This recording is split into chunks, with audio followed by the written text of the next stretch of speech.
All right, so everyone, thanks for tuning in again. We are back. This is going to be our episode 5 And part 2 and part 2 of our top 10 films of all time.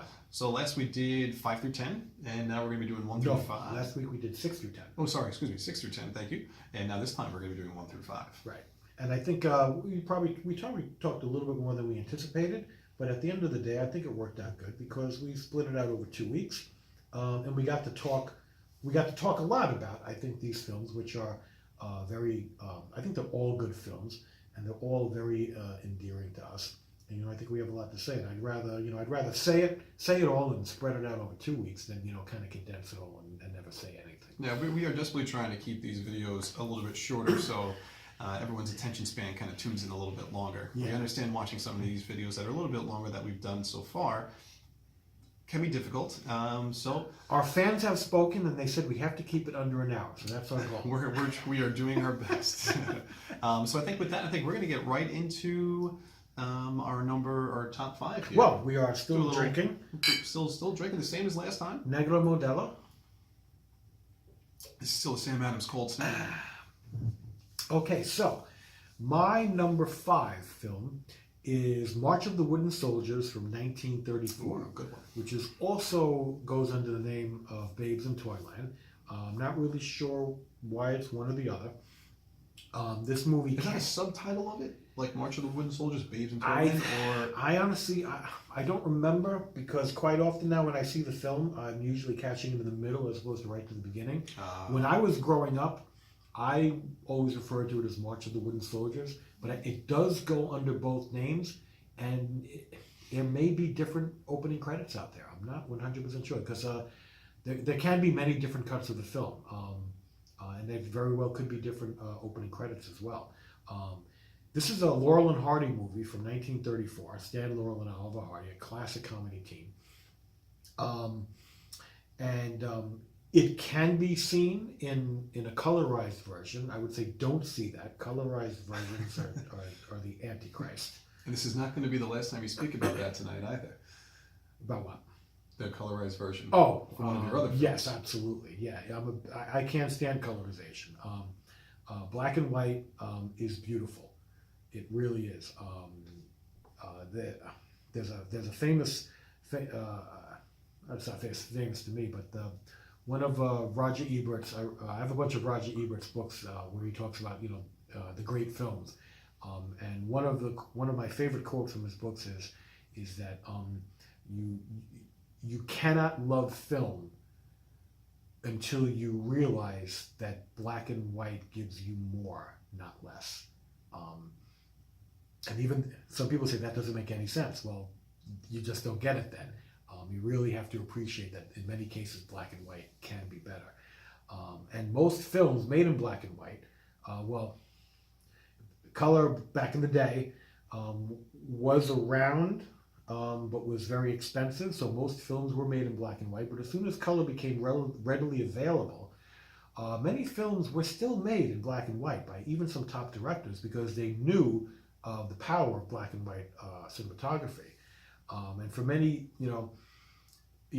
Gone with the Wind was in color in 1939, and should have been in color. Color was really kind of used for films where they could really showcase color, whereas like a good drama or a horror film, usually played better in black and white because there was nothing really colorful going on. So in black and white, you got to see contrast so much better. It just looks so good. For many years in the Academy Awards, there were separate categories for color and black and white, even up until the 60s. And then what happened, basically, once we started getting into the 70s... Because there's a lot more color than black and white. Yeah, the shift from black and white to color really, really, I think, became so much more heavily towards color once we started getting into the 70s. But there are still some really good black and white films from the 70s as well. So anyhow, so if you're going to watch March of the Wooden Soldiers, watch it in black and white. Because otherwise you're changing the original product. You're changing the product. The intent of the director too. Right, exactly. The intent of the director, and these things are usually not done by anybody involved in the original film. It's just somebody saying, "Well, the studio." we'll make this, that way to make it appeal towards, a generation that doesn't like black and white films. And to me, that's a shame. People should embrace films from all time periods. So March of the Wooden Soldiers is a sentimental favorite for me because it is a really, really fun movie because it's based on it takes place in I want to say I forget the name of the land, not Fantasyland, but it's like I forget, but it's populated by all the characters from classic fairy tales, the Three Little Pigs and Little Bo Peep, and it's got all of them, and it's a really fun movie.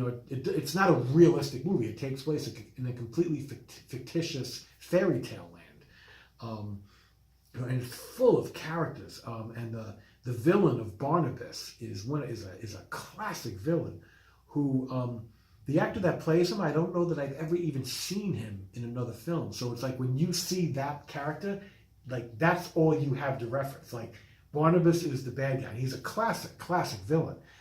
Who brings the boogeymen upon all the poor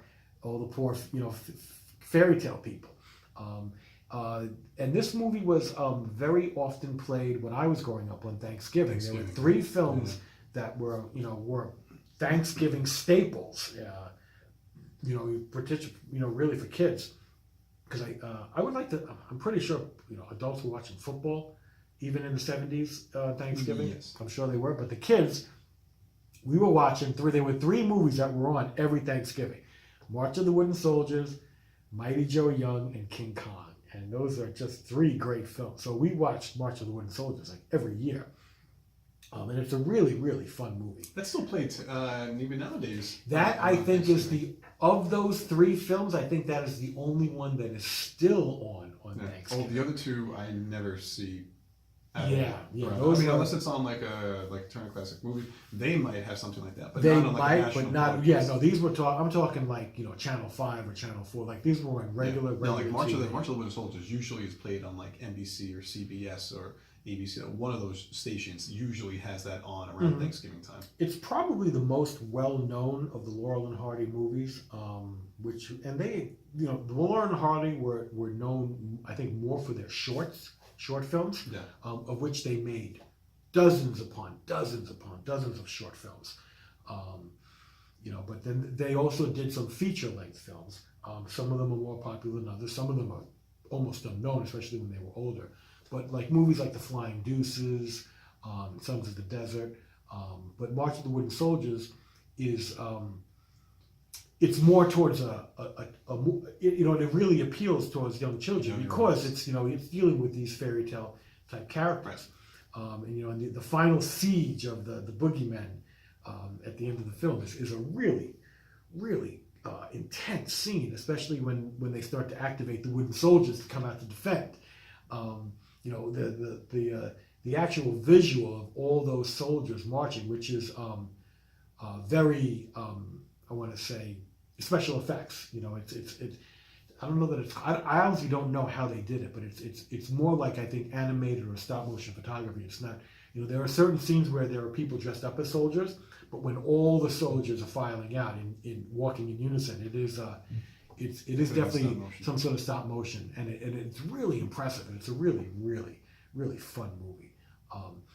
So the good thing about this is if you've never seen it, just look for it, next Thanksgiving on TV, I guarantee you. But don't watch it in color.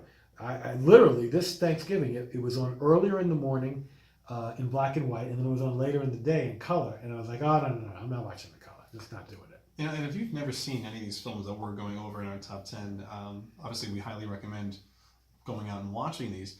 A really good resource, if you have not checked it out, believe it or not, your local library.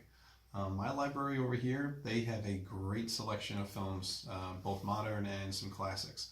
So you never know with a lot of these films, you might be able to go to the library and find what you're looking for. You know what? That's actually a really good point. When I was really, starting to get into movies in the 80s, when I really started keeping track of all my films, because right around the late 80s, I had decided that I was going to keep track of every film I'd ever seen, and I had a checklist, and I would write everything down, and I still maintain that to this day. Going backwards was a little hard to fill in the blanks. What were all the movies I've ever seen prior to 1988? That was a little hard to fill in. I certainly didn't get all of them, but I got most of them. But I remembered thinking a lot about reading a lot about film and knowing a lot about film and knowing a lot about the actors and actresses and their body of work, and reading about the critically acclaimed films. I knew the films that were really good that I hadn't seen yet. They're in my queue, they're on my list. And I remember going to, on many occasions, the Levittown Public Library that had a very large collection of films, and they were all videotapes, VCRs. VHS back in the day. And I would pull these movies off the shelves, and I would just bring them and watch them. And so I wound up seeing a lot of really good classic films during the 80s. Just going to the library and just saying, okay, I know about this film. So there were some really, really good films. So yeah, I mean. If you're gonna want to watch older films, you almost have to go out of your way to do it now. Because when I was growing up in the 70s, we only had broadcast TV. We had channels 2, 4, 5, 7, 9, 11, and 13, and maybe channel 21 if you were lucky. But oddly enough, there was a lot to watch on TV. It's not like today where you have cable with 1,000 channels. And a lot of times nothing to watch. yeah, nothing to watch. Whereas we had these whatever channels when I was a kid, and there was always something to watch. And believe it or not, when I was growing up in the 70s, the films that were on broadcast TV, went all the way back to the 30s. At any point in time, you could watch. There was movies from the 30s, 40s, 50s, 60s, and 70s on TV. So I was exposed on a regular basis to older films. Now, granted, some of those films were probably just some regular war movies or westerns. A lot of monster films, whether they were the Japanese monster movies or U.S. monster movies, a lot of the 1950s sci-fi horror type drive-through films, drive-in movies. A lot of B movies. Things like comedies like the Bowery Boys and things like that. But there was also like classic films. Like you could watch Casablanca. You could watch The Maltese Falcon. So when I was growing up, I was exposed to all these types of films, and I watched a lot of them. And it was not uncommon. It was there. You didn't have to go out of your way. What you didn't really get was movies from the 20s. There was not a lot of silent film on TV, which it is what it is. Right. I like silent film. Like I had to go out of my way to watch silent films, but I didn't have to go out of my way to watch anything else. Foreign films may not have made it as much on regular TV, except maybe Channel 13 probably had a lot of foreign films. That was PBS back then? Yeah, Still? PBS, yeah. So I mean, and the contrast to today is if with all these channels on cable today, almost most of the films that you can watch on TV today are from 2000 and above, or maybe into the 90s a little maybe bit. into the 90s. And if you go back, basically the further you go back from there, the only thing you're seeing are the home run hits. Right. From the 70s, all you're gonna see is The Godfather and Star Wars, and Annie Hall. And Godfather Part 2, and some other films as well. You're not going to see all of the films from the 70s, which is a really great decade for film. So people today, you could watch Turner Classic Movies, right. Which back in the day in the 80s we didn't have TCM. We had American Movie Classics. American Movie Classics is very different today than it was in the 80s. What American Movie Classics was 30, 40 years ago is very reminiscent of what Turner Classic Movies is today. Right. Watching much older films, so you're gonna have a hard time finding a lot of older films on any other channels, and really except Turner Classic Movies. But I would honestly tell people go there, because they don't just play a lot of they play a lot of movies on Turner Classic, but they do have a large number of them are some 4-star classics from yesteryear. And I can tell you right now, these are movies that can really blow you away. And if you've never seen them, watching it for the first time is just amazing. So anyhow, that's my diversion on that. So now we're at your number 5. So my number 5 has a lot of sentimental value to me. Is Ghostbusters, the original from 1984 by Ivan Reitman. The reason why there's so much, why I love this movie so much, is this is the first film I ever saw in theaters. Not only really? First film my mom took me to, and my father was in the Navy. And How old were you in 1984? I was 3. Wow. Okay. I was 3 So years that old. really was the first film. So you ever really saw, the first yeah. film, and my father was in the Navy, and when he came back from sea, my father really wanted to go. He really enjoyed film too, and he really wanted to take me to go see the movie. And when he found out that my mother had already taken me, he's like, well, I have to go take him now too, because I really want to go see the film. So I got to see the film twice, and obviously I don't remember seeing that movie. I was 3 years old. Yeah, I'm sure. But I remember years later when I really did fall in love with that movie. There was, I mean, the mid to late 80s, you had the real Ghostbusters cartoon that I kind of just fell in love with, and had all the original characters. So like I kind of just picked When up was on that TV show? That was in like the Cartoon? late 80s. I want to say like Okay, 87. because I don't remember watching that, so I was just curious when that was. I want to say that was like 87, 88. It was like right around that time frame. But just the original film it was just such a good movie. You had, some decent special effects with the ghosts in there, and then the energy, the proton streams from the proton packs with the Ghostbusters.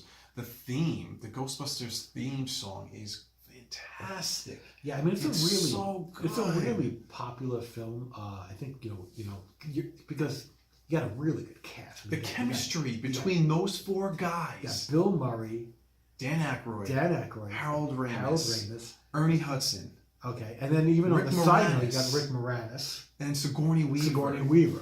Like a great cast. Rick Moranis is a genius, and it's a shame that he cut his acting career short because of personal things that were going on in his life. But he is so good as Louis Tully in this movie. Mm-hmm. He's great. My favorite, of course, was Bill Murray. He's one of my favorite actors. Loved when I dressed up as a Ghostbuster for Halloween, I was Peter Venkman. To me, like that, I could watch that movie over and over again. Just the classic lines Yeah, that are in this film. the first movie is a lot of fun. And what's the green ghost? Slimer. Yeah, I mean, I know I saw Ghostbusters 2 at some point. I don't think that movie was nearly as good. as the No, first one. it wasn't nearly as good, and it And wasn't nearly as well received. And I really did not like the recent remake too much with the female cast. The remake had some moments It had for me, some moments. and I enjoyed some of the comedy between them. But I think I don't think it was the as overall good.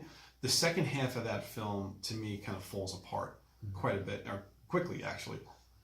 So I think definitely from put- the original Ghostbusters, I love the Stay Puft Marshmallow. Well, just the line towards the end where we're going about this all wrong. He's a sailor. He's in New York. We get this guy laid, and we won't have any trouble. It's just the classic lines in this film are just I love it. great. Just clear your mind. Don't think of anything. He's like, the form of your destruction has been chosen. Yeah. And you're like, who thought of something? He's like, I couldn't. I just thought of the most innocent thing. The Stay Puft Marshmallow. And it's like, are you kidding me? And out comes this This giant building size. it actually Marshmallow is really funny. And I think some of the ghost scenes, from a special effects standpoint, Oh, I thought they were great. like especially in the library, The opening scene, the Yeah. library opening scene, is actually really, really good. Well, first of all, seeing that opening scene made me want to go to the New York Public Library.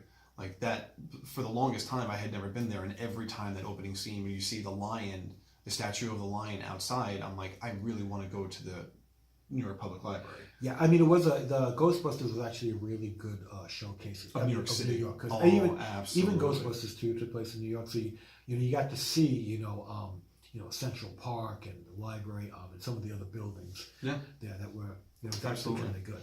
So, I mean, that's my number 5. If you have not seen the original, go and see it. They just greenlit the fact that they're doing a Ghostbusters 3 that takes place after Ghostbusters 2. This is going to be canon. This I have not heard. They have done a Really? teaser trailer already. that this movie's coming out, I believe, in 2020. This is a sequel to Ghostbusters 2. This is and a has sequel to nothing Ghostbusters to do with 2. the Has recent nothing to reboot. do with the reboot. Okay, good. That's good. So, and you're bringing back all the original characters. Obviously, Harold Ramis will be missed and is not in this. I don't know if Ivan Reitman is actually directing this film or not, but I believe he is at least on as a producer or an executive producer. So I'm very looking forward to seeing this film. Cool. So that's my number 5. My number 4 is The Wizard of Oz from 1939, which is a classic sentimental favorite. I think it is definitely one of the greatest movies of all time. It is just its place in movie history is just it's just so endearing. It's a classic storyline. It's one of the, I don't know if it's the first movie to interweave black and white and color in a single film, but it's definitely one of the most iconic. Basically, the movie starts off in Kansas in black and white, and then when it gets to Oz, or gets to Oz, it's in color, and then it goes back to black and white, and it's actually really stunning film. Well, the colors in the Land of Oz Are so vibrant. They're gorgeous. Yeah, I mean, at the end of the day, the movie is just a very intense fantasy story. It's a musical. It's a fantasy. It doesn't really involve any, really stylistic filmmaking, except in the use of, I think, in the black and white. The sets are very colorful, but the endearingness of the movie and the sentimentality of the movie is in the characters and the story. These are Dorothy and the Tin Man and the Scarecrow and the Cowardly Lion, and the Wicked Witch. These are really iconic movie performances. And it came out in the great year of 1939. For those people that say what was the best year in movie history. In movie history, most people will say it's 1939. In my opinion, there are probably more 4-star movies that came out in 1939 than some, recently in decades. Yeah. I mean, it's absurd. The movies that came out in 1939 are just ridiculous. Wizard of Oz, I believe, was up for Best Picture of the Year. Now, granted, back in 1939, the Academy voted, it wasn't 5 nominations for Best Picture. It was like anywhere from 10 to 12, depending on the year. So it was a lot more then. Yeah, it was a lot more then. And then later on with the Academy Awards, it went down to 5. And only recently now has it gone to much higher. Yeah. It could be up to 10. It could be up to 10. Yeah, and I think they did that, just for an increasing of diversity, to be honest with you. I think this was one of the Academy's reactions to people saying, there's not enough diversification of films being honored. So instead of, they just said, okay, we'll just make it a more wide open field. Selections. And I'm okay with that. I'm not nothing, like I said, because they used to do that back in the day. So what you have with the Wizard of Oz is now, I don't know if a lot of people really know this, but so The Wizard of Oz in 1939 is not the first version of The Wizard of Oz in film. There's a 1925 version, which is silent, which is very, very, it's actually very odd. It doesn't really follow the books. I was just about to ask, is it more closely related to the book or not? No, it's not. It's really kind of offbeat. Well, because the books are darker. Well, right? Okay, and that's the other thing. The Wizard of Oz is not just a movie that came out of nowhere. The Wizard of Oz all came from a series of books from L. Frank Baum that were, really, kind of beloved classic children's books. And there are actually a lot of those books. What's the story of Dorothy? It's at least 10, if not, I know there's at least 10, but I think it probably goes up to 18 or even 20. I'm pretty sure the books were probably from either the late 1800s and or the early 1900s. Okay. And they were very popular. And it was, I've actually read some of them. And they're children's books. And it was just, there were actually a couple of silent Wizard of Oz films. There was because there's more than one book. I mean, Right. the movie The Wizard of Oz really is an adaptation of the first book, whereas there are some other scenarios. And there's actually a really good silent movie called The Patchwork Girl of Oz, which I really like. And there's more of those too. There's some silent versions. So when they came out, when they were decided to do this in 1939, oddly enough, in my opinion, I think there was almost an opportunity for this movie to be ruined, because Judy Garland was not the first choice for Dorothy. Originally, the person that was going to play Dorothy was Shirley Temple. Now, I love Shirley Temple. She was a very popular child actress. But at the end of the day, Shirley Temple was a huge star. And all the movies that she was in were popular because of her. She was one of the biggest stars of the 30s, believe it or not, with Shirley Temple. She made a lot of films. And Judy Garland, she was relatively unknown at this point, right? When Yes, she gets the role. I would say she was. This was definitely one of her earliest roles. So if The Wizard of Oz had actually been a Shirley Temple movie, in my opinion, that's what it would have been. It would have been About her. Shirley Temple vehicle. She would have overshadowed the entire film, and she plays things very cutesy, and very a little hammy. But and I mean, I like Shirley Temple movies, Right. but this movie was bigger than just her. Whereas almost every Shirley Temple movie, she is the star. She is the focus of every single scene, and really everybody else in the movie is a supporting character. No. Whereas in The Wizard of Oz, Dorothy is the star of the film, but there are other stars in the film that really contribute to the story. I mean, all of the 5 main characters, and you could even say 6 if you're talking about the Good Witch, Glinda, who's really not in it that often, but these characters all contribute to the story.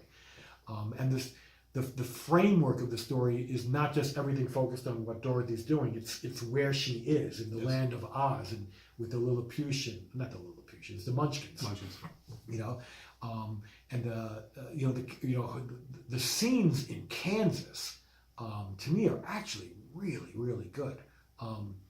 I can tell right now, the scene of the visuals of the tornado in Kansas are still stunning. And I'm not exactly sure how they did it, but it was, it was 1939 special effects, and yet it looks fantastic. It worked.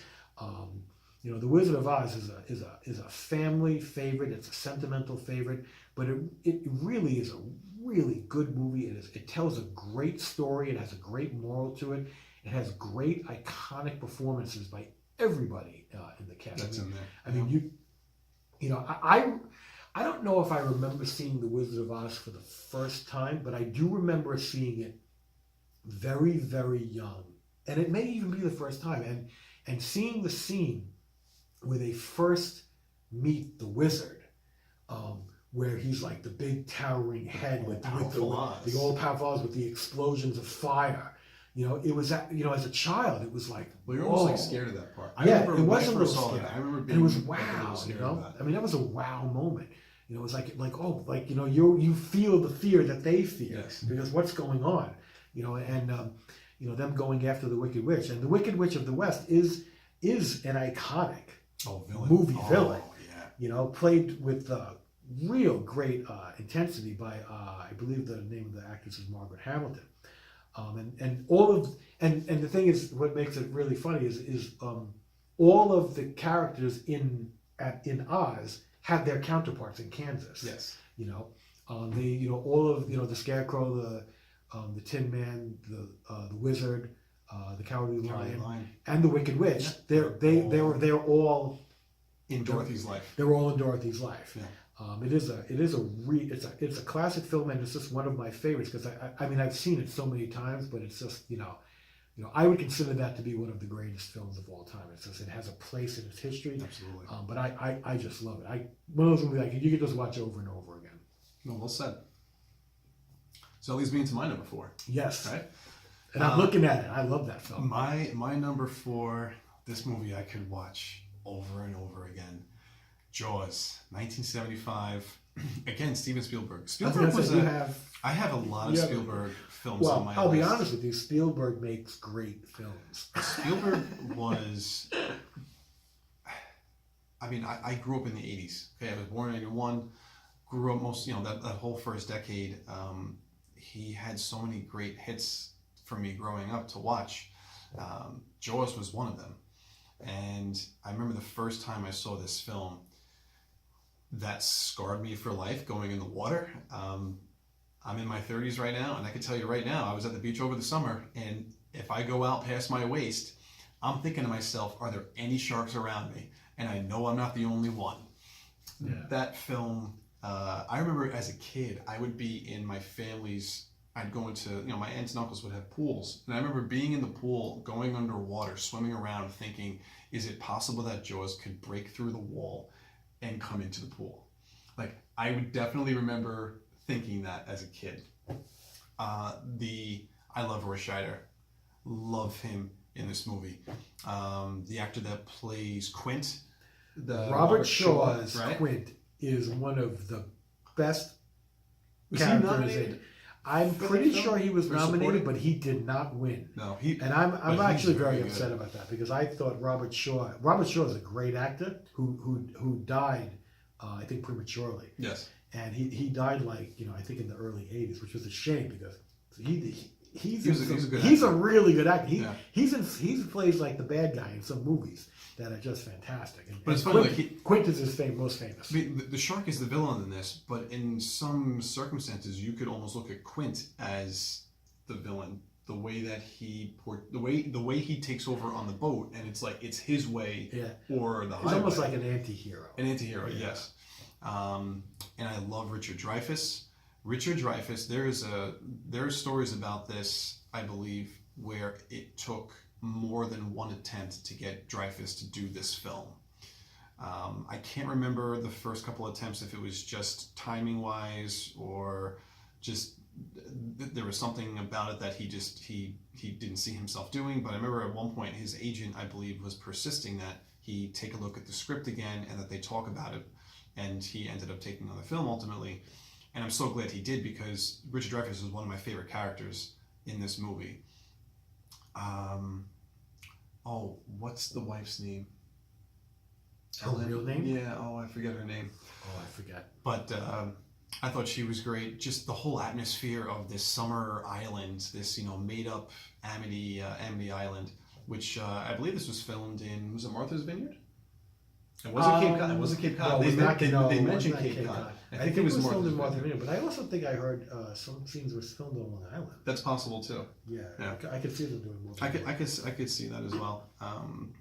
The shark, not showing the shark for the majority of the film, and that was not done on purpose. That was done because they couldn't get the damn thing to work. Right. You'll hear Steven Spielberg. That was a blessing in disguise. It really was because they could not get that thing to work for the longest time, and eventually, I think that shark was supposed to show up much earlier on, and because they couldn't get it to work, they did whatever they could practically to, again, build up that suspense. And then they used a lot of story techniques and storytelling techniques and the way they edited the film and cut it and musically to make the shark a character and, Right. and be suspenseful, But not and show fear it. without having to show it. And sometimes You don't- less is It's more. more, right? And this is one of those cases you don't see the shark in the It film. leaves it to your imagination, For- and the imagination, in some people say, is the Makes it worse. Is the Like, scariest yeah. thing. And I think that also helps when you have someone again like John Williams again writing an iconic score to this. The main theme of Jaws runs through my head when I'm in the water, which probably doesn't help. But again, that is one of the greatest themes, I think, in movie history, and it again helps to build up that suspense. Like you're waiting for that shark to attack at some points. And when you finally see like how big this thing is and what these guys are up against, you're in awe. I mean, the shark itself probably does not hold up as well. I think the story does. I think the story's great. But when you're in the CG world today, can you imagine Jaws being redone? That's a CG shark. That's Yeah, not a practical and- effect. Yeah, and to me, I think that would. It would take away. When you see movies like Deep Blue Sea, where like the sharks are just running, Or just, even the recent the Meg. yeah, You know, they're when you just see they it's not the they don't same. really look real, and because you get to see everything, there's nothing left to the imagination. And I think that's where Spielberg just happened to make lemonade with the lemons that he had. Yeah, And the fact that once they finally got that shark, that they didn't get that shark to work until they were out at sea. Mm-hmm. And that thing, when they finally got it to work, they're like, okay, let's get these scenes in now, because they have no idea how long it's going to take for them to actually get it. If you watch the behind the scenes to how Jaws was filmed, if you really enjoyed that film and don't know the history of it, watch that, because it's really interesting to see how why they made the decisions that they did. But it made the film so much better. If the shark would have worked from day one, I don't think we get the same film. So I personally am glad that it didn't work, and we got the film that we did get. Yeah, I remember when Jaws came out in '75. I was like 7 years old, and I was way too young to see the movie. But I remember people talking about it, and people being scared, of going to the beach and stuff like that. And I did not see the movie at all when it came out, but I remember seeing commercials for it on TV, Right. and the commercials scared the hell out of me. To this day, I still remember having nightmares about Jaws. I vividly remember a nightmare I had back in 1975. I was in my dream, I was in a bathtub, and Jaws was in the bathtub with me, and it scared the hell out of me. And I do have a recollection of watching a commercial on TV, and I'll be honest with you, I've never been able to find it, and I don't know if it's a fabrication, but there is the famous, I want to say, a movie poster of Jaws that has, the girl in the water. And he's coming up from and underneath. he's coming up from underneath. And to this day, I still remember seeing a commercial or a visual of that picture, but like the shark coming up and the woman swimming. Like actual footage. Actual footage, like animated, and then it stopped, like at that scene. And I'm like, I was 7 years old. This was a long time ago, but I have that visual, and I don't know if it was part of my dream or I really saw it on TV because that's so long ago.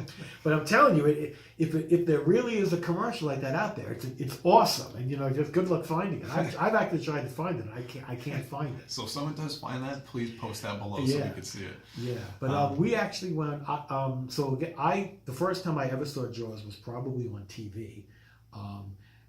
Back in the 90s, I believe, I did wind up seeing Jaws on the big screen at Radio City Music Hall. Radio City Music Hall has a huge. That's almost like IMAX, basically. I think it's bigger than IMAX. Yeah. It was considered to be the largest screen on if not in New York, in the East Coast, if not at least in New York City. Yeah. But it was I used to play movies there a lot. One of my earliest movie experiences at Radio City Music Hall was actually seeing the Disney's Robin Hood in 1973 upon original release. Me, my brother, and my mom went to see that at Radio City Music Hall, and I remember seeing that's the earliest movie experience I can remember seeing that. Even though I probably had maybe seen some other Disney movies prior to that, but I actually remember seeing that. And then I think Radio City Music Hall did not play a lot of films for a while. And then they kind of had some movie festivals where they brought it back, and they were trying to do that. And I wound up seeing Jaws on the big screen. It was great. And then we saw Jaws. We saw Jaws this past summer. This past summer. It was in July, I believe. No, August. In July or August, a re-release, and it was really That was good. the first time I got to experience Jaws on the big screen. I mean, I have the Blu-ray and DVD. I've seen that for years and years. I love watching that movie. Yeah. And when we found out that our theater was doing a special event, we looked at each other like, we have to go see Gotta this. go see it. And I'm so glad that I did, because watching that on the big screen, it's such a different experience than watching it at home. The only negative impact from Jaws, I think, is its effect in the movie industry, in the sense that it created the summer blockbuster. Yes. But the problem with that is that everybody tried to emulate that, and the amount of money that Jaws made, and at that time, it was just like, okay, everybody tried to do what Jaws did. Right. And it's like, strike while the iron's hot. And the problem with that is that basically you have a bunch, I think Spielberg and Lucas, not that they're to blame, but the whole blockbuster mentality really came from the fact that Spielberg and George Lucas made so much money with the films that they made. The entire industry took note and said, we need to do the same thing. And it became this whole blockbuster mentality, Right. Releasing during the summer, and a lot of imitations. And instead of, two people doing their thing and being successful at it, everybody tried to copycat it. Yeah. And to me, I think it changed the industry for the worse, because it kind of pigeonholed every project. That it wasn't successful unless it made this amount of money, and we were going to have these wide releases at these special times of the year, and that was It also it. increased budget spending too on a lot of these films also. Yeah. And I'll be honest with you, I don't know that the budget on Jaws was astronomical. No, I mean for that time period, no, I'm sure it wasn't. I think Spielberg was so Spielberg was not a household name in 1975. No, that's the movie that put him on the map. Yeah, prior to that, he had only done, one or two films, if that. Even like Star Wars, George Lucas and Star Wars, prior to Star Wars, Lucas was known for, THX 1138 and American Graffiti. And that might have been about it. I think he was more known probably for American Graffiti than. Without a doubt, yeah. Because, THX 1138 was a theatrical version of a film he did in college. Student film that he did, Yeah, there's a much shorter version, and then they blew it up. Yeah. But yeah, these are the guys, and I also blame Steven Spielberg, I think for product placement, because Reese's Pieces and E.T. Reese's Pieces. took product placement to a new level, and everybody was like, "Oh, we can do that," and now it's just they do it all the time. And to me, it eroded the art from movie and made it product, because now it's just a matter of it just being a giant commercial. But still, it doesn't take away from the power and the unbelievable filmmaking of Jaws. You always go back. Just the visual sensation of those guys being on the boat out in the middle of nowhere, and Spielberg wanted that. So there's a point in the behind the scenes where you hear Spielberg talking about, he's like, I want to be out on the boat and I don't want to see land. He's like, I want to be able that these guys are going to turn their heads in every direction, and it's just these three guys in a boat and they got the shark. And there is no safety net of reaching land at this point. They have to catch the shark. And I thought that comes across, like that sensation visually comes across when they're out there on the boat tracking the shark down. I think my favorite Spielberg films would definitely be Jaws and Raiders of the Lost Ark, and also Close Encounters of the Third Kind from 1977, and then going into the 90s, I got to go with Schindler's List, because that's just pure filmmaking magic. So I think with that, okay, so we are back. My number 3 film is the original King Kong from 1933.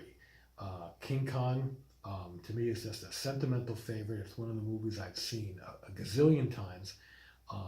It's a great film. I mean, it's considered a 4-star classic in any circle of film fanatics.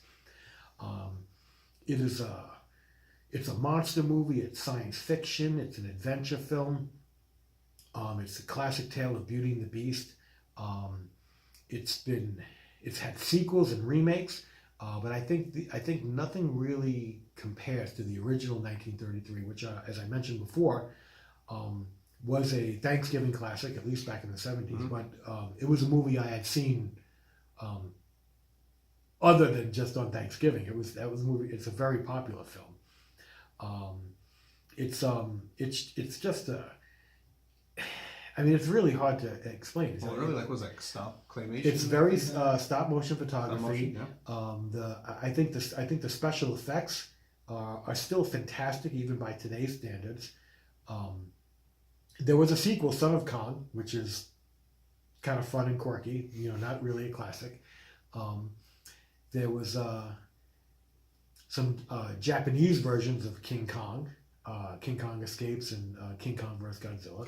But it was King Kong was remade in the late 70s, where Jessica Lange one? Jessica Lange and I think Jeff Bridges. Jeff Bridges, yeah. And instead of on top of the Empire State Building, it's on top of the Twin Towers, the World Trade Center, which is actually kind of interesting. And then Peter Jackson redid King Kong which is a big 10 homage years ago to the original. Yeah. I mean, the Max Steiner score is impressive. The story is just so good.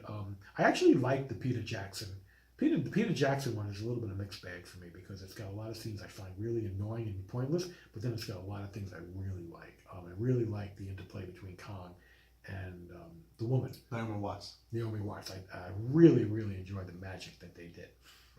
Because in the original, in the Peter Jackson version, you kind of feel the camaraderie between the two, whereas kind of in the original one, I don't think Fay Wray has any sentiment towards the Kong. She's basically, being kidnapped, and she really doesn't want to be in Kong's hands. She's probably very happy that Kong gets shot down. The original King Kong is just a great film. I think as a kid, one of the scenes I remember most, so growing up in New York City, subways and elevated trains.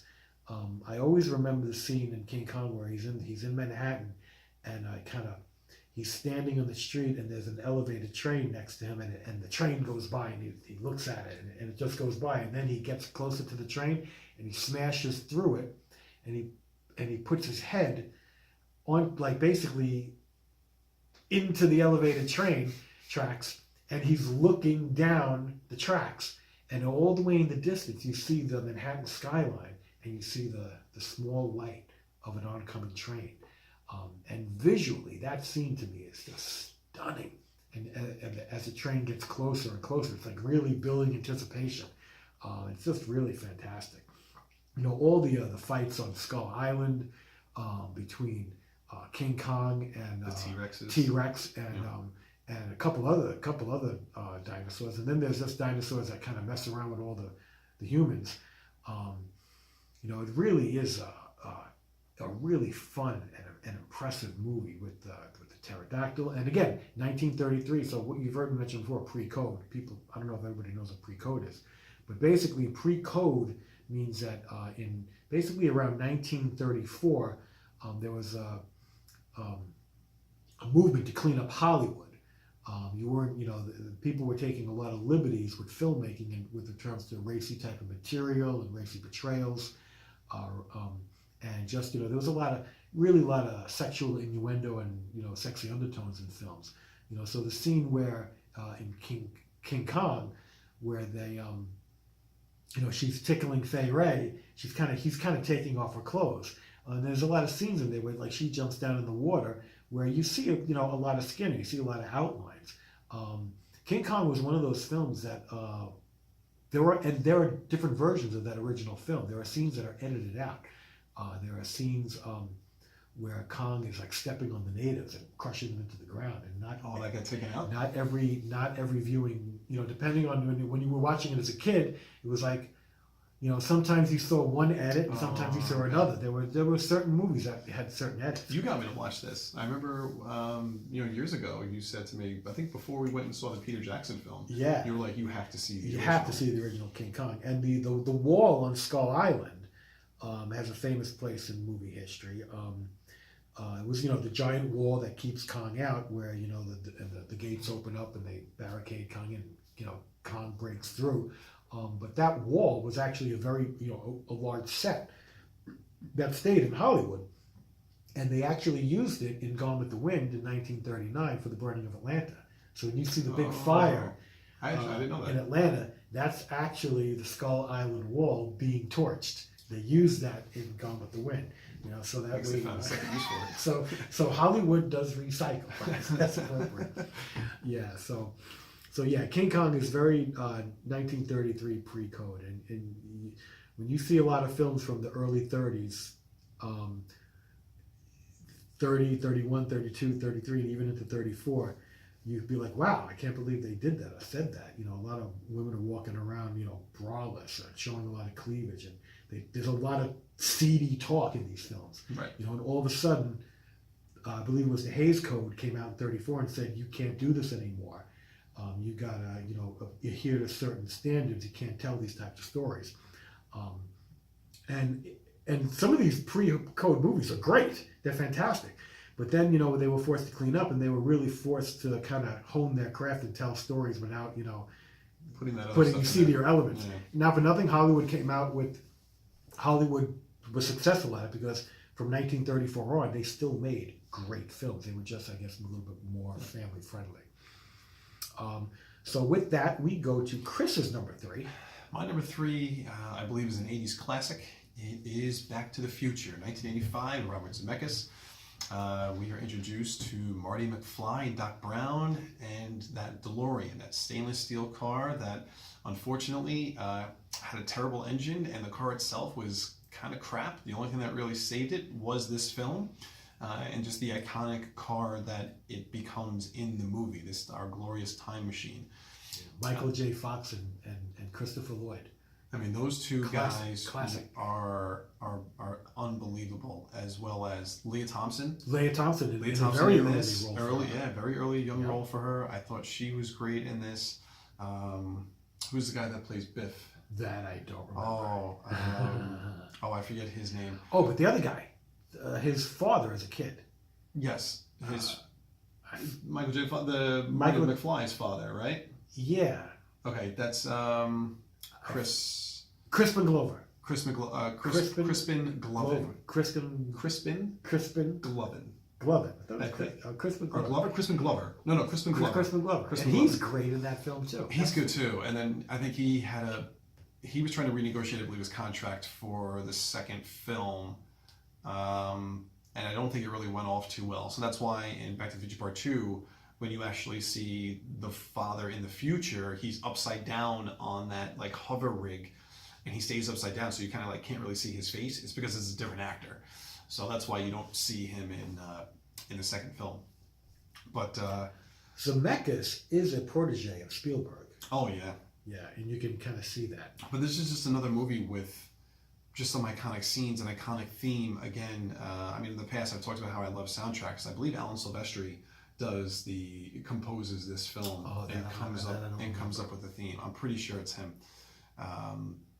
He just comes up with a great theme. Even some of the songs that were in this too, I thought was great. The set scenes I think are fantastic. Just the small town of Hill Valley, and just Marty McFly on the skateboard.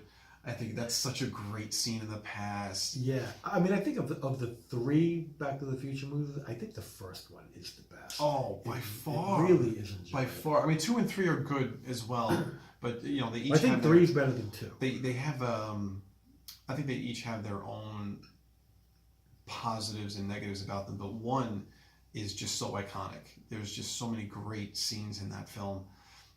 Just the ending itself, when he actually ends up making it, like that to me was suspenseful. Like they definitely kind of keep you going, thinking, is he really going to make this? And like he literally just makes it at that split second. Yeah. When he's supposed to, I mean, when the alarm's going off in the car and the car won't start, you're like, no, go, come on, start the car, like move it. And then just at the end, all of a sudden, like Doc comes back in the car at the end and interrupts him and his girlfriend Jennifer having a moment. And Jennifer gets to see the time machine for the first time. And Doc's basically telling them about their kids, and they all get in the car, and all of a sudden the wheels go underneath, and it hovers up into the air. Yeah, the ending is actually, because now you know the movie's not over. You know there's a sequel. Right, because I mean, I'm sure going into that, you didn't know that. It doesn't say Part 1, it just says Back to the Future. I mean, I remember seeing Back to the Future when it came out in 85 in the theater, and it just really was a lot of fun. It was a well-told That's story. what it was. It's a fun great movie. Characters. The whole scene, at the dance where he plays the guitar. Yes. It was just, it really had a lot going for it. But the one thing I really enjoy is that this is one of the best films in regards to time travel, where the things that he goes back in the past and things start to change, and it's affecting his future or affecting his present, that he gets to actually see and play out. And all these events along the space-time continuum that Doc Brown keeps talking about, you just see like these, he's creating an alternate reality, which we really get to see play out in the second film. Yeah. But just how he steers around that the entire film, he kind of like, he's just skirting with things. His mom's falling in love with him, and like how weird and strange that well, I mean, and it's really crazy too, because Leah Thompson is actually, in my opinion, really hot in the film. So I could see how that could be like a conundrum for him. He's like, wow, like, Michael J. Fox, I think, considers himself a little bit in the movie to be like, a little bit of a ladies' man. Yeah. And it's like he's like, wow, this is someone who we would go for, but he can't because of his mom. His mom. So it's really kind of the interplay is funny because the audience is aware of that and they realize the problem that he has. I mean, I think one of the scenes that I found it to be really funny was when they were watching an episode of The Honeymooners. Oh yes. And it's like. It's just like, he's like, oh, this is a classic. He's like, what are you talking Right. about? This is happening now live. Honeymooners were filmed live, because you never really can know what happened. So And then even when they're at that dinner scene and they're talking about the streets and the father ends up saying some street name and Marty's like, no, it's John F. Kennedy Drive, and the dad's like, who the hell's John F. Kennedy? And so it's just so fantastic. And then he's talking to Doc in the past and how he has to convince him that he's actually from the future. They start talking about Ronald Reagan, and he's like, Ronald Reagan, the actor?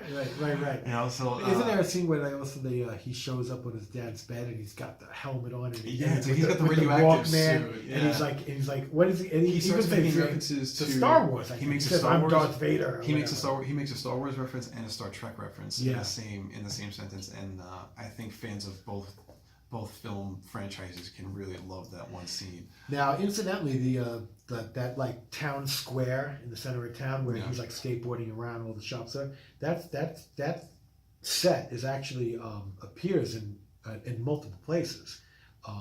That actual set was used way prior in the pilot episode of the original Twilight Zone series. Oh, I didn't know that. Season 1, Episode 1 of the Twilight Zone.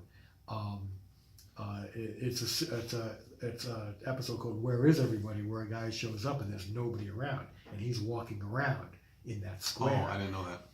And so I remember watching that, and go with the commentary on the Twilight Zone DVD, and they're saying like, they're like, this set was used for Back to the Future, 25 years later, which is actually kind of fun. And I think it actually does appear in some other places as well, but those are the two most famous. But the one thing I remember, the last thing for this film is that I remember just wanting a DeLorean. I remember wanting that car and just wanting to drive around in it. I mean, how could you not? But that's my number 3. That's Back to the Future. So my number 2 is Gunga Din from 1939. And I think there's probably a lot of people saying, what the hell is Gunga Din? Well, Gunga Din is a 4-star classic. It is considered to be one of the greatest adventure movies ever made.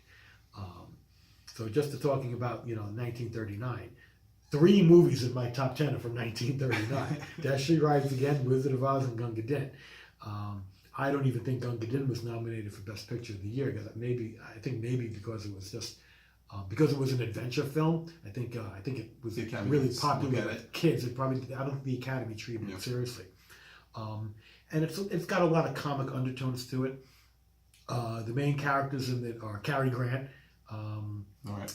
And Victor McLaglen and Sam Jaffe as Gunga Din.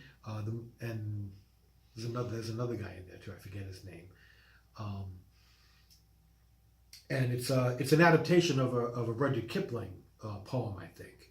And it's basically a story of the British, I believe, in India, back probably in the 1800s, and where they're dealing with the I want to say the Thuggis, or the Tugis. I have not seen this movie, so it's I'm going with whatever you said. It's these guys, fighting this Indian group of assassins it's like this one guy he was building up this army to kind of take over towns and stuff, and it's a really fun movie. It's got great dialogue. It's got some great and it actually has a very good blending of comedy in it as well. There's some really funny scenes in this movie with the characterizations, because the 3 guys are always kind of like Eddie, always giving it to each other. And one of the plot lines is they go on all these adventures together and they're in the army and they do all this crazy stuff and they're fighting people and they have a lot of fisticuffs. And one of the guys is getting married, and the other 2 are like, "What? What do you mean you're getting married? You can't do that, And it's like the last ride, like you got to re-enlist and later for all this, going, and it's really, really funny. It's a great film. I had actually seen, had seen it many times growing up, and it is actually it is a really, really good film. It's so much fun. I had actually saw it once on the big screen back in the '90s, I think. I went to see it with one of my friends. I said, look, Gunga Din is playing in Manhattan. We got to go see it. It was playing at a theater called the Biograph, which is no longer around, which is a shame because the Biograph in Manhattan was a large single-screen movie house. I mean, it had an enormous screen and a large number of seats. It was a single theater movie house, and it really did it did old movies. Right. And the lobby had huge pictures of a lot of famous movie stars from way back when. I remember walking around. I had seen a couple movies there over the course of like a year or two, and I remember walking in the lobby, and there was this one, and I recognized everybody except one picture. There was one huge picture there of this woman standing, and I'm like, and I was like, I had to go to something. I'm like, who is that? I couldn't figure out who it was, and they were like, that's Greta Garbo in Ninotchka. And at that point, I had never seen a Greta Garbo film, and I was like, oh my God, this woman looks amazing. I have to see some Greta Garbo films and I had heard of her, and she was very highly regarded as one of the greatest actors of all time. And I wound up going to the Levittown Public Library and renting Ninotchka, and finally watching it for the first time. And then from that point on, I became a huge Greta Garbo fan. But yeah, highly recommend you see Gunga Din. And again, this is another movie that was very edited when I was a kid. There was a long version of it and a short version of it. And whenever you turned it on, you never knew which version you were going to get. And trust me, you want to see the long version. You want to see every single scene. So it's a really, really, really great movie. So that's my number 2. All right. My number 2 is on my shirt. I am a huge Superman fan. I think that is probably the only thing that rivals my love for Star Wars. Superman the movie, 1978, Richard Donner, is my second favorite film of all time, and that's like very close. If I had to say, like, it's probably more like a 1A, 1B situation. It is my favorite superhero film of all time. It is. I think Superman the movie is just a great film in general. I think it's the greatest superhero film of all time, and exactly what you said. It is a great movie. Okay, I will address the elephant in the room. Spinning the world backwards does not really work.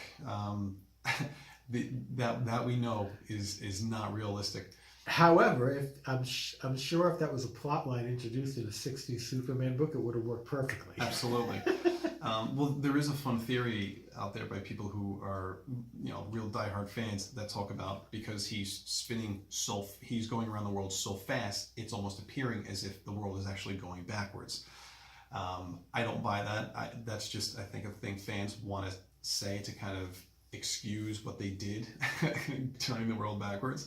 Right, because at the end of the day, I think once you turn back time and it stops, and then you're where you're at, well, then it continues to go forward from there again. Right. And where they're at, everything that was blowing up should have continued to blow up. Well, technically, at that point in time, the one Superman was taking care of one act. So then, when present Superman comes back in time, he can take care of the other act. He can take care of the other missile, so that it never really causes the problem. Yeah, but I think that's where it comes in. Yeah, but again, this is overthinking the whole thing. Right. Christopher Reeve classic Superman. Classic Superman. The way he pulls off the Clark Kent and Superman dual identity has not been replicated in any film. And I really enjoy Man of Steel. But Christopher Reeve and what he was able to do is outstanding. There are people that do not like the whole bumbling, clumsy Clark Kent. I think it's a fantastic way to throw people off the fact that he is Superman. I actually love Christopher Reeve's Clark Kent. Absolutely. I think it's great. I think it's so on point. It's a feel-good film. There are parts where Lex Luthor, when he gets the upper hand, there is some danger in Lex with that that rock of kryptonite that puts around Superman's neck. Is he going to be able to save the day in time? And he doesn't. I actually think that is one of the best things that Richard Donner did, was that Superman at that late point in time did not save Lois Lane. Right. He could Where- only do one. He had the choice of one or the other. He kept his promise, but it ended up costing him Lois Lane. And yes, he goes back in time and ends up fixes everything because he's Superman. But I think that goes back to his father, Jonathan Kent, and he can't save him. And I think there is a realization in the overall theme, not overall theme, but there's a thought process in that film where Superman can't save everybody. And I think he knows that, even though he tries. He lives in a world where there is loss. Right. And there's Which is limitations. realistic. Which is real. And that's something that I wish these current films that we have right now of him would kind of portray that even a little bit more. Again, we're talking about John Williams because John Williams is the man. John Williams has come up with the most iconic musical themes you have ever heard of, especially in the 70s and the 80s. I think aside from Walt Disney, I think John Williams is the most Oscar-nominated person in history. I would think it has to be. I think so. I mean, his musical scores are just uncanny. You hear something, you know it's from a particular movie. You know it's Jaws. You know it's Star Wars. You know it's Superman. It's amazing how well that his themes really do come across. I actually believe the Superman theme might be the only theme that surpasses Star Wars in being recognized. Recognizability. I really do. I don't think it surpasses Star Wars. It's probably It's very close. I It's think close. it is the most. I don't think recognized- anything else is in contention. I think it is the most recognized superhero theme. Yeah. I think that was one of the hardest things for Hans Zimmer to really do for Man of Steel, was to come up with a new theme. I actually think Hans Zimmer did a great job. I think Hans Zimmer's score is one of the best modern superhero scores that's come out. That's a conversation for another day on Man of Steel. But Superman is my favorite hero, and just growing up, this movie was already released, but I didn't see this. I saw this maybe when I was probably like 5-6 years old. I finally saw Superman the movie, and just the first scene where he flies, it's like almost 45 minutes into the film, almost 50 minutes into the film, when he finally takes off in the Fortress of Solitude. That's forever burned in my brain, seeing that. And I think that's the scene basically where Richard Donner says, if we can pull that off, we can pull off the rest of the film. Yeah. Is getting him to look like his guy can actually fly. And that is one of the best taglines. You'll believe a man can fly. Believe a man can fly. Because I think, for the most part, I think the special effects of the film do hold up, with a couple of minor exceptions. But that's okay. Gotta keep in mind, it's 1978. Absolutely. You got to judge a film on its time of when it was released. I had the pleasure of seeing this movie for the first time on the big screen. Its 40th anniversary, 40 years. That's amazing. With John here, we got to see the original cut of Superman the movie. Yeah. When was that? That was in November. November. Yeah. I prefer Superman the Special Edition, the version that's a little bit longer. There is the 3-hour version as well that's out. That was like an international release. That was only put out once, I believe, on TV, and then it finally came out, I think early last year. Came out as a 3-hour cut. I like that version, but I think there's a lot of extra stuff on Krypton that I think just aren't necessary. I think the special edition kind of really fills all that in. But to this day, that the scene where Clark comes back with Lois, drops her off at her apartment, the camera does not cut. He flies away, follows Lois all the way to the door where there's a knock and Clark Kent is there. That is one of the best scenes in any superhero film, because they do not cut, and you literally see Superman go fly away, and then all of a sudden he's Clark Kent to the door. Yeah. That's a great special effect. Basically, they had a screen there where they actually had already filmed that. So when Superman starts to say goodbye and fly away, that's actually a projection. That's a projected screen at that point of video. So this way, he's already obviously dressed up as Clark on the other side of the door. Margot Kidder, I think, is great in this. I think she's a fantastic Lois She plays Lane. a great Lois Lane. Gene Hackman Gene Hackman. is, I think, perfect is a very, very good, diabolical. This is the smart As Lex Lex Luthor. Luthor. This is the Lex Luthor who's manipulative, who is very smart. He's smarter than everybody else in the room, and he knows it. Although he does surround himself with Ned Beatty, Who's an imbecile. who is an imbecile, But who was actually really funny and effective in but the just film. I thought, great comic relief. I think at that point, You know, I mean, I think his best line is got to be with the whole scene with Otis. Otisburg. Otisburg. But like this film had everything in it. It Yeah. was fun. It had adventure. It had suspense. It had some comedy in it. There's so many good things to like about this movie, despite the ending. I mean, that's probably the biggest knock on this film that you can give it is that turning the world around. Well, I mean, I saw Superman the movie when it came out in '78, and I loved it immensely. And I think what people have to realize is people talk about superhero movies are so commonplace today. It's like and people may apply the rules. There's rules to superhero movies now. And what people don't understand is in 1978 there weren't any superhero movies. There was not a genre of superhero Right. film. Superman the movie was the first modern day superhero film. So when Richard Donner was making it, there was no established rules of what to do when you make a superhero movie. He basically made the rules. he didn't even make the rules. No, he made the rules, but he set the precedent. Right. Well, His film was right, the precedent. Right, but you have to keep in mind, Richard Donner was making a movie. Right. He That had was Superman making in it. he was making a movie about Superman. Right. And he did whatever he felt fit, to do this. And when and it was successful. So now someone says, okay, this is the formula.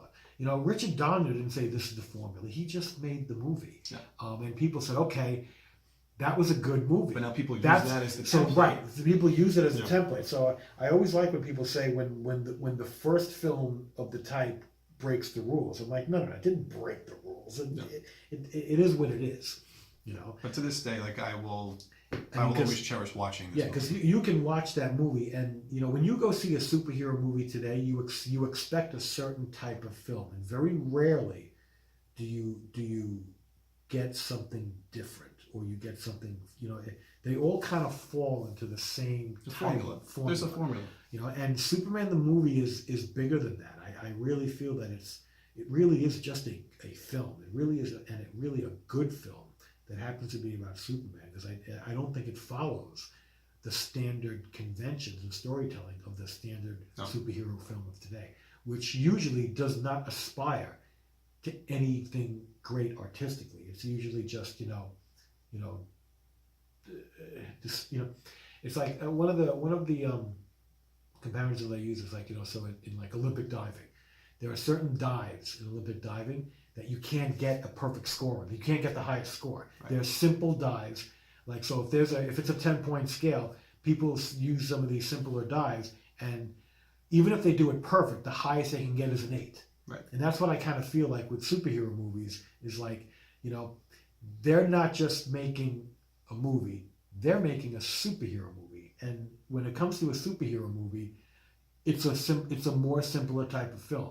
The best superhero movie at most can only be like an 8 or a 9, and so to me, Superman the movie is might be the only 4-star superhero movie. The only thing that might even come close to that is, I would say, The Dark Knight, and mainly because I want to say Heath Ledger's performance as the Joker is just so iconic and so fantastic.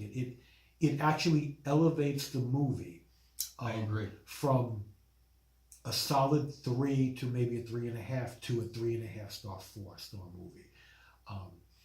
It's just one of those things. You're only with a superhero movie, you're only going to get so much. So to be surprised with something more, and I think Superman the movie does that only because it's not conforming to a superhero film. But just to the change in scenery. So you start off on Krypton and how amazing of a set that is, and then all of a sudden you go to farm.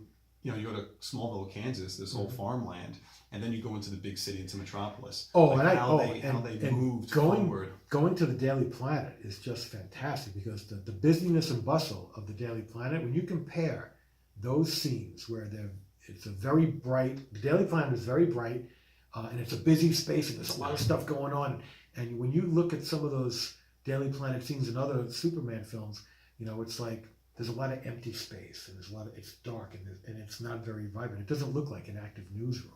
I really kind of hated the one with Frank Langella. And I even Superman really, Returns. and I didn't even really care for the Daily Planet with Man of Steel with Lawrence Fishburne. with Lawrence Fishburne. I found that Jackie Coogan's Jackie Cooper. Jackie Cooper. Jackie Cooper's is an unbelievable Perry White. Perry White. You know, Like it's really. he's almost ripped straight from the comics. And we actually a couple years ago, me and Chris took a did a comic book movie tour Yeah. of Manhattan that I think ended at the Daily News building. Yeah, which was that What was they used for for Daily Planet, and I had actually never been there. And Neither to go in there and see like the set where they had that huge orb. Yeah, where Lois and Clark are walking when they exit the building towards the beginning of the film. I think it's like that was such a highlight of that entire that tour. Yeah. But that's my number 2 film. Like I said, it's probably very, very close with my number 1. Now, before we get to the number ones, we should make sure that we're still filming. We're filming. We are. We're filming. Oh, you know. Oh, we're Okay. good. Snatch it. Okay, so now we're going to do number number ones. ones. Okay, we're going to do number ones. All right, let's do number Okay. ones. My number 1 film of all time, hands down, because I look at my top 100 and I think there's been a lot of, over the years, some movies have jockeyed in position, but nothing has ever been in jeopardy of dethroning my number 1 film of all time. And that is It's a Wonderful Life from 1946. Some people might consider that a safe bet, or it's a sentimental favorite, but I don't know that everybody really understands how good and how important and how great of a movie It's a Wonderful Life is. So it's 1946. When the movie came out, it's a Frank Capra movie. When it came out, I think it was well received in '46, but it was nowhere near given the reception or the classic status that it's given today. I believe it was nominated for Best Picture in '46. And it came out, I think, right before the end of the year. So it did come out around Christmas time, I believe. But it did not win Best Picture of the Year. It actually lost to The Best Years of Their Lives, which is actually a great, great war film. Or maybe even an anti-war film. A really, really good war film. But so Frank Capra, in 1946, I think that was actually later in his career, in my opinion. Because he had done a lot of movies earlier. One of the terminologies of Capra films is the term Capricorn, because some of his movies are considered very corny. You know, they're all these feel-good, syrupy, larger-than-life people that are just so wholesome. You know, and some of his lesser-known movies, you watch them and you just sit there and you're like, okay, you know, it's just like they are a little corny. But then you get to his great movies. You know, he was, 1934, I believe, 34. It Happened One Night was Best Picture of the Year. It was the first film to win Oscars for a picture, director, screenplay, actor, and actress, which was, I think, duplicated by Silence of the Lambs decades later. There might have been another movie in between that did that, but I think those were the only 2 movies that might have ever done that. And It Happened One Night is a 4-star classic. It's a really good story movie with Clark Gable. Really enjoyable characters and storyline. Then you go to 1938 with You Can't Take It With You, which was Best Picture of the Year. That's a movie that probably most people have not heard of. But the 1938 Best Picture of the Year was Frank Capra's You Can't Take It With You, with Jimmy Stewart and Lionel Barrymore and a lot of other people. And that really is a good movie, and it's very unique, and it has a good moral at the end. And then you get to 1946 is It's a Wonderful Life, which is a Christmas classic.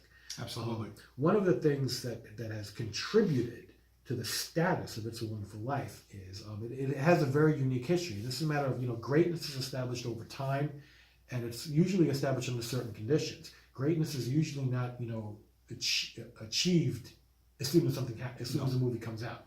Greatness is a product of history. What happened with It's a Wonderful Life is that at some point in its career, the copyright ran out on that film. And what that meant is that anybody could play that movie at any time on their channel, and it wouldn't cost them anything. They didn't have to pay anybody for it. So if you remember going back a couple decades ago, especially during the holidays on Christmas time, It's a Wonderful Life was on all the time on a lot of different channels, and mainly because it was a Christmas movie, and it was a great movie, it was highly regarded, well loved, and it didn't, no matter what channel played it, it didn't cost them anything to play it, and so that's why it was on so much. It was a matter of money, but it worked out in everybody's favor because it was a movie that everybody loved anyway, and they loved to see it over and over again.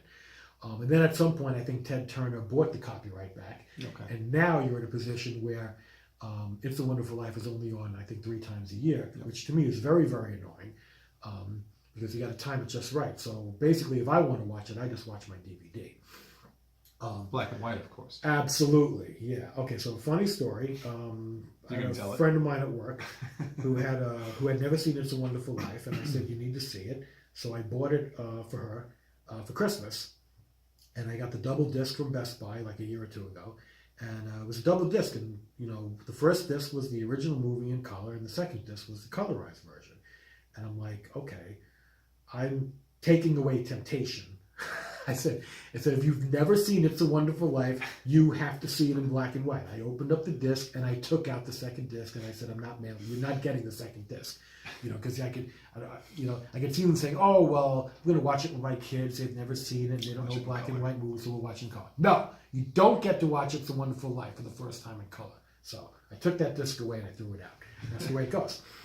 You'll be happy to know I have not seen it in color. I've only seen the black and white. Yeah, please. So yeah. So, okay, so It's a Wonderful Life. The reason why this movie is so perfect, in my opinion, this actually is on number 1 on my list of greatest movies of all time as well. It's my favorite movie, and I think it actually is the greatest movie of all time. I think it might be the single most important movie ever made, in terms of the fact that it is the only movie I consider required viewing as a human being, because the moral of the story is the greatest moral that can be told, can be internalized. The story, deals with it's actually elevated higher than the standard Capricorn, because it actually deals with some dark elements. It has these great feel-good sentimental moments, but the movie is balanced by very negative themes and depressing concepts. Yeah, absolutely. It deals with frustration and suicide, which is it's a Christmas movie. What are you talking about? What do you mean suicide? Well, if you watch the film, it's dark. It's the movie starts off, and the movie actually starts off in a very dark place, and then it sets a dark tone, and then the rest of the movie is really kind of a flashback leading up to that particular night, where Jimmy Stewart's character is contemplating suicide. So you basically most of the movie is a backstory leading up to Christmas Eve, which is where the movie starts, and then it takes you to that day where Jimmy Stewart has lived a life of where he's done everything for everybody else except himself. Right. And the sequence of events happens, and it's frustrating and it's depressing, and he comes to the conclusion that he would be better off dead than alive. And that's when an angel steps in and says, well, I'm going to prove you that you're wrong. And what he does is he creates a world. He creates the world for Jimmy Stewart in that is the world where he does not exist, where the impact of his life is not in effect, and he gets to see what the world would be like without him. And then in the town of Bedford Falls, where he lives, it's a huge impact because he was one of the biggest factors in that town that kept it the way it is, where we're dealing with a lot of community and family, and keeping the villain, which is Mr. Potter, Lionel Barrymore, from owning the entire town and turning it into a very seedy place. And then you have the redemption at the end, where he basically Jimmy Stewart's character George Bailey renounces, his intention to kill himself. He And realizes he wants to be back. Yeah, I think it's a great growth and development of the character. I mean, well, From the beginning to end. yeah. You see, it's Mhm. you see that uprise of him in the beginning of the film and how open-minded he is and how and great he feels, enthusiastic, and and very enthusiastic. with all sorts of hopes and dreams. And then all of a sudden, that one that thing all goes get wrong, dashed and and pushed to the side, and he Yeah. has to stay back. And the moral of the story is no man is a failure who has friends. that's in the film, right? Yes, it is, and the point of the movie is self-reflection, to show that everyone's life has meaning, and you have an impact on others, and if you were not there, you would be missed, and the world would be for the worse. Now, granted, in George Bailey's case, he had an enormous impact on all these people in this town. But I mean, I think they told it that way just for the effect. I think the point of the movie is that anybody could look at this film and find their own self-worth. I mean, I think there are even documented cases where there were people that were thinking of committing suicide, and either watched this film or this film happened to come on, and it changed their mind. There are definitely, whether they're urban legends or myths, but I think there have been documented cases of that. And it is the ultimate feel-good film, in my opinion. It is, to me, this film was Frank Capra's gift to humanity, because it is the most important lesson. I think, people watch this film. And there are films that have impact. You watch, oh, that's a great movie. But this is, of all the films that people can take the message and internalize it, this is the movie that has the most powerful ability to do that. It really does make you reflect on the worth of your being, to the point, where it actually, to me, the film actually can affect your quality of life.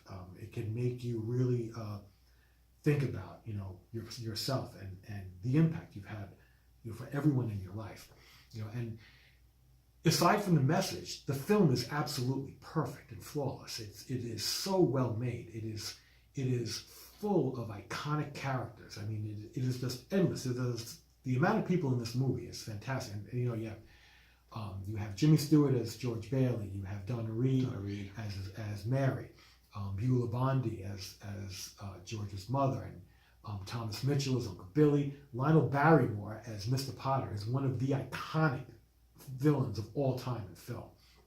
And there's a whole lot of other people. You have Bert the cop and Ernie the cab driver, which incidentally were the inspiration for the characters of Ernie and Bert in Sesame Street.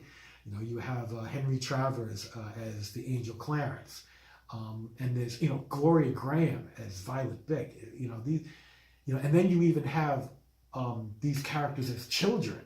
There are scenes where they're kids, and you have a younger version of George and Mary and Violet, and it's, those characters are great, and H.B. Warner as,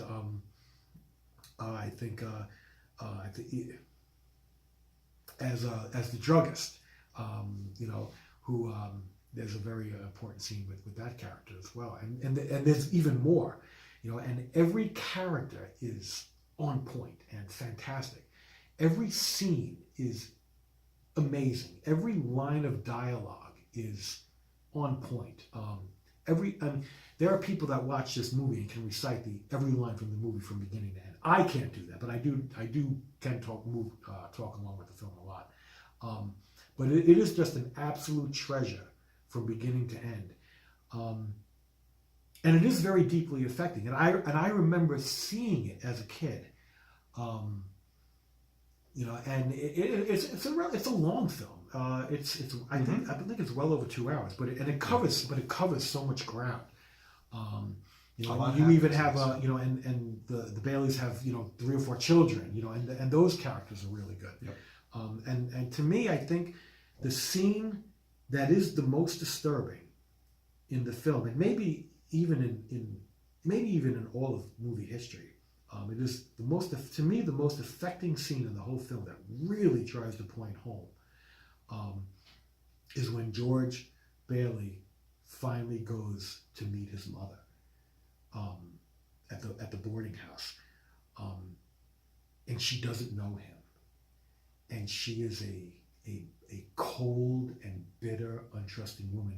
Now, and if you know the film, Beulah Bondi's characterization of Ma Bailey in the real world is she's a very warm and loving person. Right. And she loves her family and she loves her children, and she's a really good mother figure, and she's happy and positive and energetic. And when she opens the door and you just see her as this cold and bitter and uncaring woman that wouldn't even let a stranger in, it's scary, because you could look at that and say, like, oh my God, what if I was in those shoes? And Right. I was in a world where I didn't exist, and I went home and my family didn't recognize me. Especially your mother. Yeah, and at the end of the day, you don't even recognize them because they are so different from the version that you are familiar with, that you're like, oh my God, that is I think it's frightening, and I think that is I think it is the emotional high point of the film, because even when you see George Bailey after his mother slams the door in his face. Yeah. He runs out into the street, and you just look at his face, and he's like, oh my God, like, he's not dreaming. This really is where he is. Oh my God, how can I get out of here? Or how can I, reverse this? And he says, I want to live again. Is that the end? I want to live again. That's the point where he goes back to the bridge, right? He goes back to the bridge after he meets his mother. He goes to find Mary, his wife. That's right. And then she doesn't recognize and she's him. she's an scared of old him. maid, and she's scared and timid, and he runs off in the streets of Bedford Falls in that alternate version, Christmas Eve. Yeah. And Bert the cop, who he had a run-in with Bert the cop earlier, is shooting at him, That's right. down the street. Shots are being fired, and it really is a nightmare version. And then it ends, basically he wants to live again, and he gets to live again, and he goes back home, and he's surrounded by his family and friends. And it's a very emotional film. I mean, you really, I think it has the ability to hit every single person at such an emotional level that it impacts your life, just as the way George Bailey has had an impact on every single person's life that he's had to deal with. This film has the ability to impact your life in such a way that it just puts things into perspective. It makes you realize that, wow, life is important, and my life is important, and my life is important to the people around me, Mm-hmm. and vice versa. It's the only film, I think, that has the ability to do that at the level that it does. And that's why I consider it to be the greatest film of all time. And it's my personal favorite, because you could just watch it over and over and over again, and you walk away with the same message and the same impact every time. And it's enough to bring you to tears. It's enough to make you want to reevaluate your life and say, what can I do better? What can I do better to make my life even more impactful, not waste the life that I have, and do more with it, and to be able to do that to every single person in the movie-going audience. It's not like it's not just me. This is my take on the film, and I'm the only person who feels that way. There are other people who I feel think that way as I think a well. lot of people feel that way that have seen this film, and open themselves up to the message, to be receptive to that message, and not just look at film as just mindless entertainment. There's movies that actually have lessons to be learned, and to me, this movie has the greatest lesson to be learned. And the fact that Ted Turner only shows it 3 times a year is annoying. It should be all the time. I watch this movie. I think how some people today watch A Christmas Story all Christmas because it's on all the time. That's right. I think I used to do that with It's a Wonderful Life. It was always on a channel somewhere. Wherever you turned the channel, wherever you were at, that's where you watched it from. It didn't matter. So to me, It's my absolute favorite movie. And I think it really is one of the most important films ever made, just because of its ability to impact the movie viewer after they leave the theater, Yep. and to internalize that and To really make them think. and not just think for a minute. Really affect them for long lasting. You really can. That impact is lasting. Yeah. And most films do not have that ability, and this film does. So now we go to Chris's number one. My number one, I think, is pretty easy for most people to figure out. It's the Annie? original.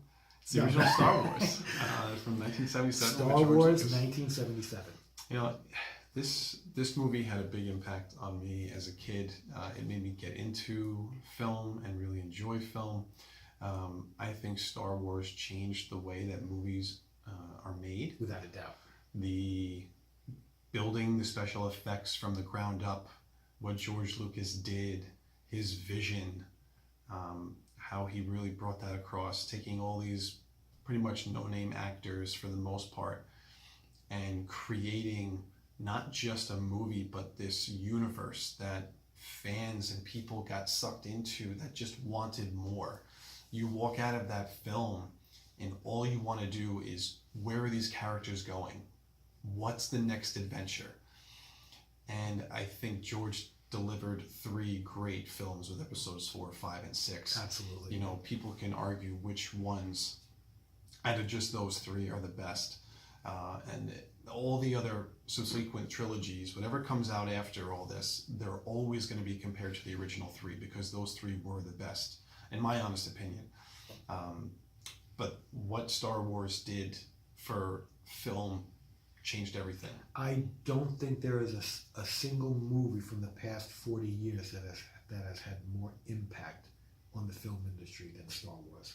Before you mentioned a comment of how time tells the impact of film, it's not always an impact immediately.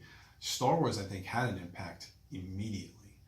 And it was because of what George Lucas did with his special effects and how that changed other films within those subsequent years and how they could now utilize those special effects and make their films. Whereas they might not have been able to visually create what they wanted had it not been for George Lucas and him creating those special effects. The use of that point in time, the use of practical effects and miniatures to the degree that they used were absolutely amazing.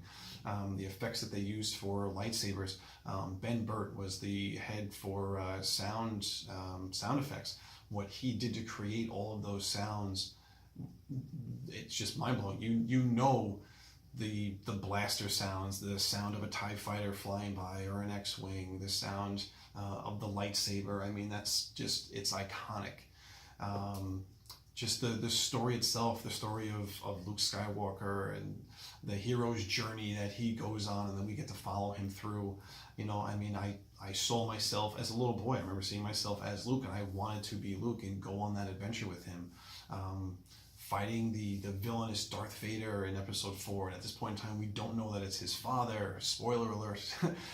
If you haven't seen it, just how that all transpires over those 3 films, the wise teachings of Alec Guinness, his Obi-Wan Kenobi. To me, it's so iconic, and it's historic, and it's just a film that I will continue to go back to, and I will always enjoy that movie. We've talked so much about Star Wars before that I'm sure everyone pretty much knows how I feel on this film. But for me, this is my all-time number 1 film, my favorite film, and one of the films I believe to be one of the best of all time. And it's really funny how Star Wars is classified, because most people would sit there and say, well, Star Wars is science fiction. And at the end of the day, it is actually very far removed from science fiction. Genre-wise, it probably has it's more closely probably aligned to a Western. Yes. And then further it's a space Western. It's a space Western with fantasy elements, because it doesn't follow the logic of, really good science fiction, follows scientific principles. And they usually, it usually involves, the impact on humanity. Right. And for the most part, most of it takes place in either present day or the future. Unless you have, some early sci-fi literary classics like The War of the Worlds that actually takes place, in the past, things like that.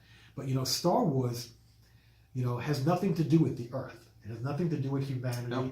It doesn't It's far follow removed. the rules of science. Far There's removed all from sorts of wild technology going on. Yeah. And the Force is more of a fantasy element necessarily than a scientific Absolutely. element. And again, when does Star Wars take place? It takes place a long time ago. Yep. In a galaxy far, far away. It's not even in our galaxy, Nope. and it's a gazillion years ago, whatever. So it is actually very unique because it's one of the few movies that does not take place even in our galaxy. Nope. It takes place in a galaxy, just not Not ours. here. I think you would be hard pressed to find any movie that solely does not exist in our galaxy. Like I don't know where Game of Thrones is supposed to exist, but it's not on Earth. Lord of the Rings is not on Earth. These are almost like fantasy realms film. that I don't know where they exist. But like Star Wars actually exists in a different galaxy from ours. And that's I don't know that there are any other movies like that. Yeah, but to me, that's my game changer. And I think with all that, I think we've gone well over time with this one. Yeah, and we've talked about a lot about Star Wars in the past, so I think I don't know there was much more. I don't think there's much more new ground to cover with all much this. more new ground with it. But I mean, like I said, I remember seeing Star Wars in '77, and I loved it. And it's in my top 10 for sure. I've seen the special edition in theaters, but I'm really hoping to catch the original version at some point, unedited. That's a goal of mine to see that in theaters. So my homework for Chris is that he has to further cement his top 100 to whether it be top 20 or top 50. But I think it's a good project for anybody who's into film to put their film to put it down there. What are my 100 favorite films? Not necessarily in order, but you can do that. Like I said, I have my top 100 in order. That's With like 25 or 30 honorable mentions, and it is hard to do. I think that just doing a top 10 was difficult, let alone, like I said, my top 5 I pretty much knew, but everything after that I really had to think about what I wanted in my top 10 and where you rank them. I think it's extremely difficult. It is hard. That's not easy. So I do have my 11 through 100. I mean, I can Which always, we're not doing tonight. which we're not doing at all. But I mean, and some of these films we've even mentioned at some point. Young Frankenstein and things like that. But I could easily talk about any of these films any day of the week, and without even a fresh viewing. If you're in my top 100, I've seen it enough times where I can just talk about it off the top of my head. So that's where we're at. So I hope you guys really enjoyed this. Because we basically covered not quite 20 films, but probably close to 16 or 17 because we had a couple that were shared. A couple that overlapped. Yeah. But we hope that this gives you a little more insight into us and where we come from some of our experiences. John is very, very well versed in films from many different decades. A lot of my stuff is from the 70s to current. So I think that kind of gives you a little bit more of an insight as to when we approach film and how we watch it, kind of like where our thought process is. Yeah. But I think that's going to do it for this episode. Yep. I think next week we're going to try and do something along the lines with the Oscars, maybe kind of go over some of the main categories, give maybe some of our predictions, and then maybe we'll get back into a couple of reviews after that. Yeah. So guys, thank you again for tuning in. We hope you enjoy. Cheers. Have a good one. Have a good night.